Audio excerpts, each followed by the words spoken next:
நெருப்பு தான் மனிதனோட முதல் கண்டுபிடிப்புன்னு சொல்லலாம். அந்த அளவுக்கு நெருப்புக்கும் மனிதர்களுக்கும் ஒரு நெருங்கிய தொடர்பு இருக்கு.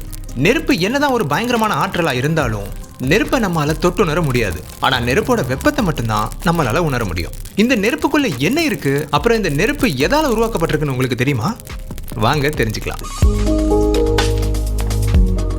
இந்த சேனலை இப்பதான் ஃபர்ஸ்ட் டைம் பாக்குறீங்கன்னா மறக்காம சப்ஸ்கிரைப் பண்ணிக்கோங்க. இன்னும் நிறைய இன்ட்ரெஸ்டிங்கான வீடியோஸ் உங்களுக்காக காத்துட்டு இருக்கு.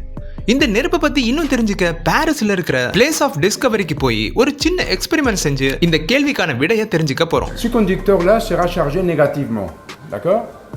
Par ce phénomène qu'on appelle l'influence électrique, celui-ci sera chargé plus. Okay, இப்போ இந்த பிளேட்ஸ்க்கு நடுவுல எலக்ட்ரிக் ஃபீல்டை உருவாக்கும் போது இந்த கேண்டிலோட ஃப்ளேம் பிரிஞ்சு போறதை உங்களால பார்க்க முடியும். Quel est le voltage ici? Il doit être à peu près 20 000. 20 000?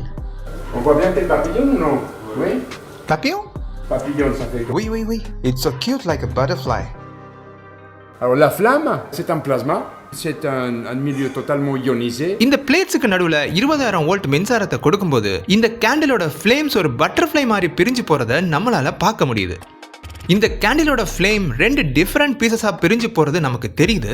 ஒரு ஃப்ளேம் நெகட்டிவ் பிளேட் பக்கமா இழுக்கப்படுது. இந்த ஃப்ளேம் கண்டிப்பா பாசிட்டிவ் அயான்ஸால ஆனதா இருக்கணும். அதே நேரத்துல நெகட்டிவ் அயான்ஸால உருவாக்கப்பட்ட இன்னொரு ஃப்ளேம் பாசிட்டிவ் பிளேட் பக்கமா இழுக்கப்படுது.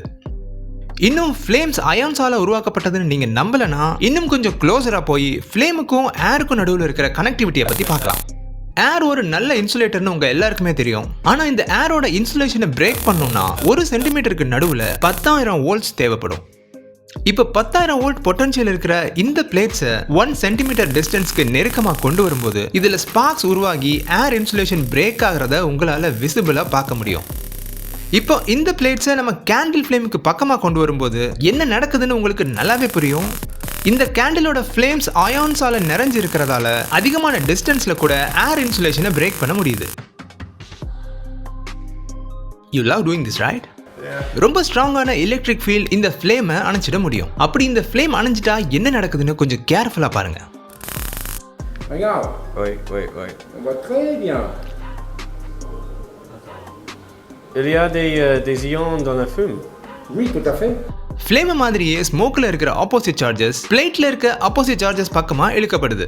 சில பேர் ஃப்ளேம் ஒரு பிளாஸ்மா இல்லைன்னு ஆர்கியூ பண்ணுவாங்க. ஏன்னா ஃப்ளேம் ரொம்பவே ஹாட்டா இல்லாததாலையும் அப்புறம் ஃப்ளேம்ல அயான்ஸோட டென்சிட்டி ரொம்பவே கம்மியா இருக்கிறதாலையும் தான். ஆனா ஒரு சின்ன கேண்டில் ஃப்ளேம்ல கூட ஹை எலக்ட்ரிக்கல் ப்ராப்பர்ட்டிஸ் கொண்ட நிறைய அயான்ஸ் இருக்கு. உங்ககிட்ட ஒரு ஸ்ட்ராங்கான எலக்ட்ரிக் ஃபீல்ட் இருந்தா நீங்களும் இந்த டெமான்ஸ்ட்ரேஷனை ட்ரை பண்ணி பார்க்கலாம். இந்த வீடியோ ரொம்பவே இன்ட்ரெஸ்டிங்காக இருந்திருக்கும்னு நினைக்கிறேன். இன்னொரு இன்ட்ரெஸ்டிங்கான வீடியோவில் உங்கள் எல்லாரையும் மீட் பண்ணுறேன். Until then, it's bye from Vinu.